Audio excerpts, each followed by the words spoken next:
he'd wave by letting my seed wave, and in such a way that the customers say that I certainly can.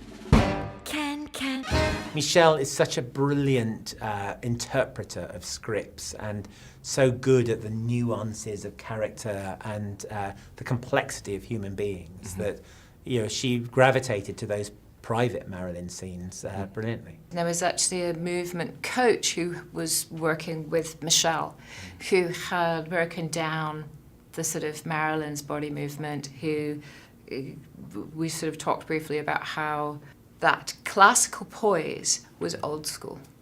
And what Marilyn brought in was something that was much more fluid and loose and casual. Marilyn sort of represents modern casual. And all of what that opens up, and I think that's part of the sexuality, whereas Vivian's poise and upright elegance is proper and closed, it's formal.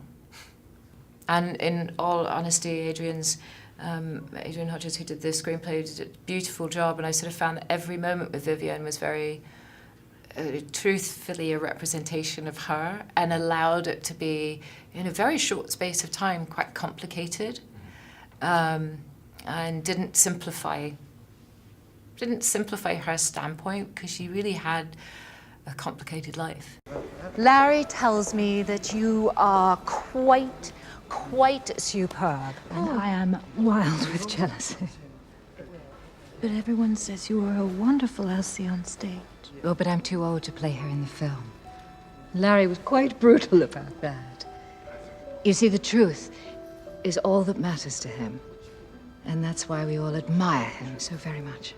In Britain, it's not hard to find experts who can tell you about the way people moved. You know, obviously people smoked in a completely different way, and you know, it wasn't that long after the Second World War, 1956. So there were a lot of things about the body language and the way people behaved that we wanted to recreate.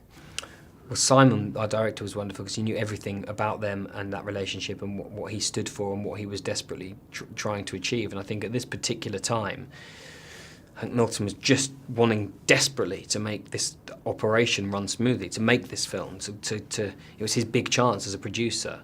And he knew how volatile she could be. So he was just the middleman. He was trying very hard to make everyone okay, it seems, and it wasn't, and he did a bad job of it, and which is why he finds Colin such a threat.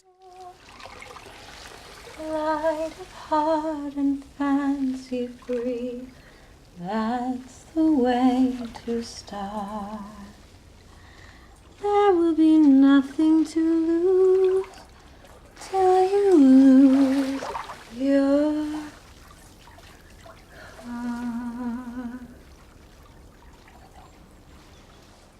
When you're creating a character from scratch, you have to decide, you have to give it an inner life, and you have to give him a background.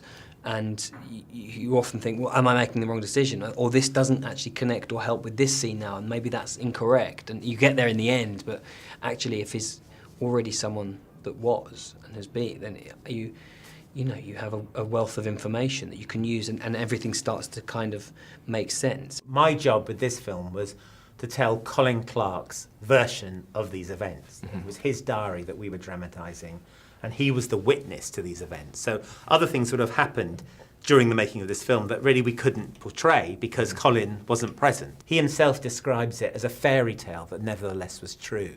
So we wanted to be as accurate as we could to the making of the film in 1956 and everything that happened during that time.